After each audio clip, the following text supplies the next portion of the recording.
भूत पिशाच निकट तब आवे, निंदक नगुरा निंदा सुनावे। एक चौपाई है, क्योंकि जहां निंदा होती है वहां निंदा करने वाले भूत तुरंत दौड़ कर आते हैं। जहां जूठन फेंकी जाती है वहां तुरंत ही सुअर तराप लगाते हैं। इस तरह से जहां निंदा का माहौल अगर शुरू हो जाए, कहा जाता है कि महफिल अगर जमने की शुरुआत हो और कहीं से अगर एक रुबाई आ जाए तो क्या कहे उन शायरों की, वो भी महफिल में थम जाए। जैसे एक माहौल की बात होती है कि कोई एक ऐसा दुर्जन व्यक्ति है जो निंदा करने की जब शुरुआत करता है, तो जब वो शुरुआत करता है तो उसके आसपास भी उसमें रुचि रखने वाले लोग, भले टाइम बिगड़े, ऑफिस में जाना अगर देर हो जाए, या तो कुछ धंधा बिगड़ भी जाए, या तो अपने कुछ इंपॉर्टेंट काम रह भी जाए, यहाँ तक कि बाबूजी को अस्पताल में ग्लूकोज का बाटल चढ़ाना होता है, वो भी शायद रह जाए, चलेगा, पर ये निंदा सुन के मैं जाऊंगा। इसको कही जाती है तलब। किसी निंदा की तलब लगने वाले को अगर कोई तलबगार मिल जाए तो क्या बात है। वो एक मिल जाना चाहिए, फिर इंसान अपना सब काम छोड़कर एक मीटिंग अरेंज करता है, मिलता है।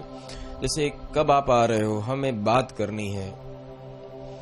जो कोई वक्ता होता है या तो निंदक होता है, वो यहां तक कि खाने पीने की व्यवस्था भी करके बैठता है ताकि खिल्ला बराबर गड़ जाए। ये एक कुदरती कला है, सिखानी नहीं पड़ती है, इनबिल्ट क्वालिटी। जो कहा जाता है कि नेचुरली जब टीवी आप खरीदोगे तो टीवी के साथ वायर तो फ्री में ही मिलेगा।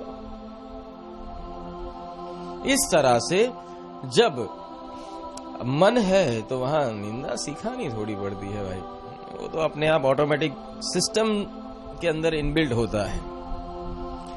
दूसरी, जैसे साहब ने कहा है कि कबीर निंदक ना मिलो पापी मिलो हजार, एक निंदक के सर के ऊपर लख लख पापी ने भार। तो मतलब वो क्या है,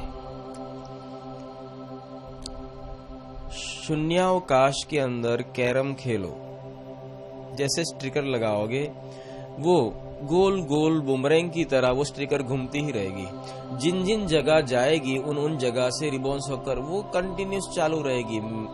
अमिट है, मिटती नहीं है, चलती रहती है। आपके तो कहीं बंद होगी, कहीं बंद नहीं होगी। लोगों के दिमाग में वो एक फिक्स डिपॉजिट की तरह रह जाती है। निंदा एक फिक्स डिपॉजिट है। क्या है? फिक्स डिपॉजिट, जिसको लोग एनकैश करना नहीं चाहते। हाँ, एनकैश वही चीज की जाती है जो ब्याज हो, मुद्दल नहीं। ये एक इतनी गंदी फिक्स डिपॉजिट है कि अगर आपने सच्ची या झूठी किसी की निंदा अगर कर दी है, उसके सामने अगर आप हजारों सत्य के प्रमाण प्रदर्शित कर दो, पर साहिब ये चीज ऐसी है कि सत्य को लोग नहीं मानेंगे, उस निंदा को सत्य मानेंगे। इतनी ये गंदी चीज है। जैसे एक डिब्बी के अंदर अगर आपने एक चंदन की लकड़ी रख दो, काबिल तारीफ है चंदन की, क्या उसकी खुशबू है, ठंडक दिए जाती है, पर उसके साथ अगर लहसुन को डाल दिया, फिर वो चंदन, उसकी कोई वैल्यू नहीं रहेगी।